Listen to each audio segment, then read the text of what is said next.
National Highways is responsible for 4,300 miles of motorway and major A road across England. As the population grows, so the demands on our roads change.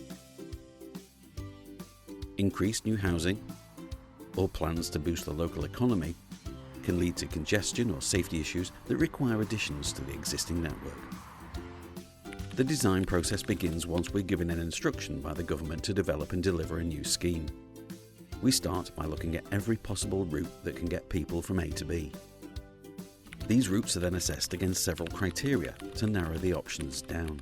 Routes can be discarded for many reasons, including engineering complexity or environmental concerns, as well as costs and performance. Once we have our final selection of viable routes, we hold public consultation events with detailed questionnaires so you can have your say. We analyse all the responses so that feedback can influence the route and design of the scheme. We then carry out further assessment work before making a preferred route announcement. The detail at this stage is similar to what you'd see at the initial public consultation and defines the general route of the new road. We then develop these plans before consulting with you again. At this consultation, you'll see much more detail, such as any proposals for reducing the environmental impact of the scheme. We then set about preparing our application for a Development Consent Order, or DCO, which is a special type of planning permission required for nationally significant infrastructure projects.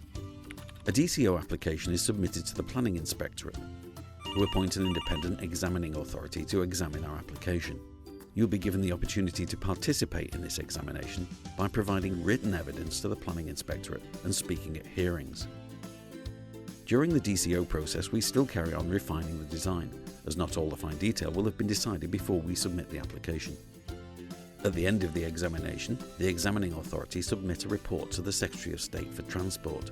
This includes a recommendation on whether to grant the DCO. The Secretary of State will then decide whether to grant or refuse the DCO. If the DCO is granted, we will begin final preparations to build the road.